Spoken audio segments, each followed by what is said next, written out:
정치권은 코로나19 재확산이 누구의 책임이냐를 두고 말씨름 중입니다. 민주당이 교인과 극우단체 또 통합당을 한데 묶어 맹폭을 이어가는 가운데 통합당은 K방역 성과에 취한 정부가 갑작스런 확산에 당황해 책임을 떠넘기고 있다고 비판하면서 유치한 정쟁이라고 일축했습니다. 송재인 기자의 보도입니다. 코로나19 1일 신규 확진자 수가 300명 선을 돌파하면서 정치권의 책임론 공방도 한층 더 불이 붙었습니다. 더불어민주당은 사랑제일교회를 비롯한 극우단체를 이번 확산의 시발점으로 지목했습니다. 몰지각한 행동은 용납할 수 없다며 비판 수위를 한껏 높였는데 통합당까지 한데 묶으며 책임론을 더욱 강조했습니다. 이번 감염 폭발은 사랑제일교회 등 일부 극우단체에서 시작되어 8.15 광화문 집회를 통해 전국적으로 확산된 것입니다.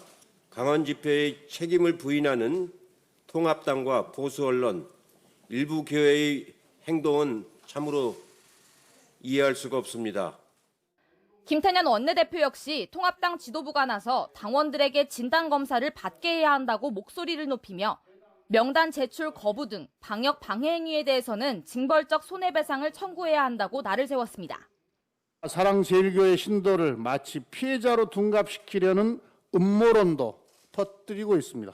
고의적 방역 방해에 대해서는 강력한 책임을 물어야 합니다. 당대표 후보인 박주민 의원은 집회를 주최했던 통합당 민경욱 전 의원을 직접 고발까지 한 상황. 통합당은 정부 여당의 책임 회피용 술책이라는 입장을 고수하고 있습니다. 이번 재확산은 정부가 K방역을 자화자찬하는 동안 방역이 느슨해진 탓인데 통합당의 책임을 떠넘기고 있다는 겁니다.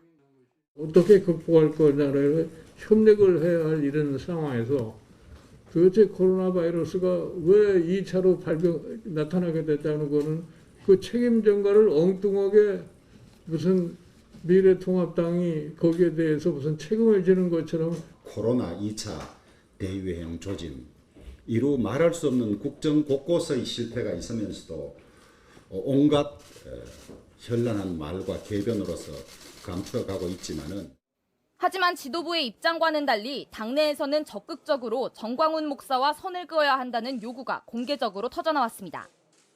하태경 의원은 전 목사 세력을 향해 국민에게 총질하지 말라고 지적하면서 이제 보수 진영도 썩은 피를 내보내고 인적 구성을 바꿔야 한다고 강조했습니다. 이런 가운데 광화문 집회 뒤 재확산을 계기로 민주당과 통합당의 지지도 격차가 다시 벌어졌다는 여론조사 결과가 나오면서 코로나 대유행을 두고 여야의 정치 공방도 새로운 국면을 맞게 될 것으로 전망됩니다. YTN 송재인입니다.